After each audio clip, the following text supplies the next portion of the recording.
Assalamualaikum. Bertemu lagi dengan Mimin di Bertani Cabai. Hari ini, tanaman cabai ori 212 berusia 168 hari setelah tanam. Kegiatan kali ini, Mimin akan melakukan penyepraian yang ke-30 kali. Kali ini, Mimin menggunakan Kalinet dengan dosis 2 ml untuk 1 liter air.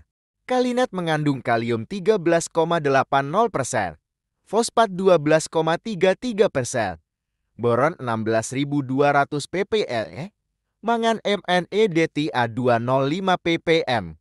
Kalinet bermanfaat meningkatkan bobot, kualitas, ukuran, rendemen serta daya simpan hasil panen.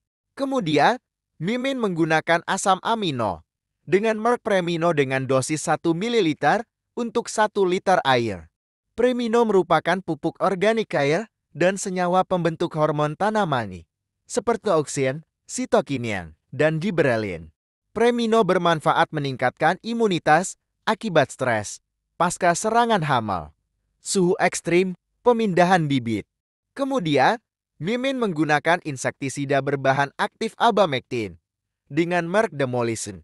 Mimin menggunakan dosis 0,4 ml untuk 1 liter air. Demolis bekerja secara efektif sebagai racun kontak dan lambung untuk mengendalikan kutu daun, tripa, tungau, ulat daun, worrying koklat. Kemudian, Mimin menggunakan fungisida berbahan aktif mancozeb dengan merek Dithen dengan dosis 1 gram untuk 1 liter air. Dithen bekerja dengan cara membentuk lapisan tipis pada permukaan tanaman dan mengganggu aktivitas pernafasan jamur. Kemudian, Mimin menggunakan insektisida berbahan aktif metomid dengan merek Danka. Danka 40 WP adalah insektisida sistemik racun kontak dan lambung, berwarna putih berbentuk tapun yang dapat disuspensikan wet table powder untuk mengendalikan hama pada tanaman cabai. Untuk mengendalikan hama ulat grayap, hama penggerek, ulat cabai, penggerek polon, perusak buah, penggulung daun, penghisap daun, perusak daun, ulat krop, ulat kanton, ulat api. Pada video kali ini, Mimin akan membahas tentang ini pentingnya pemberian pupuk melalui daun.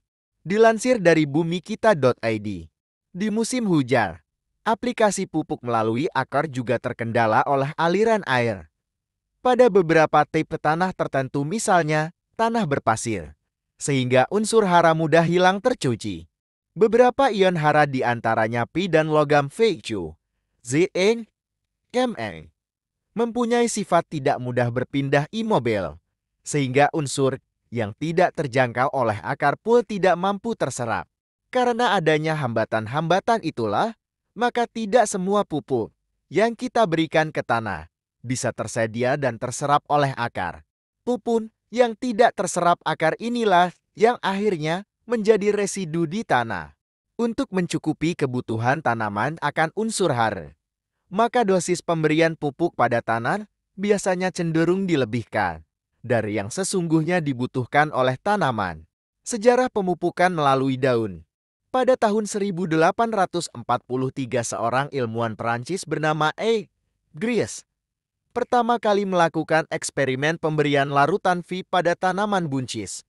Tujuannya untuk mengatasi masalah klorosis, dan hasilnya didokumentasikan dalam jurnal tahun 1844. Pada tahun 1874, ilmuwan Jerman bernama Mayer melakukan penelitian yang sama dengan subjek larutan nitrogen dalam bentuk amonium. Kemudian pada tahun 1877 Boll, yang juga ilmuwan Jerman, meneliti dan menemukan kesimpulan bahwa setiap mineral yang larut air bisa diasup melalui daun.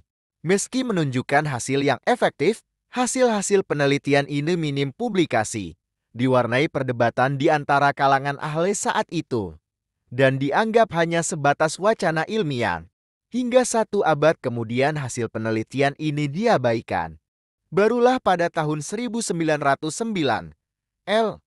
Hilner melakukan riset ulang dengan metode lebih modern dan mengkonfirmasi kebenaran fakta ilmiah semua hasil-hasil riset tersebut.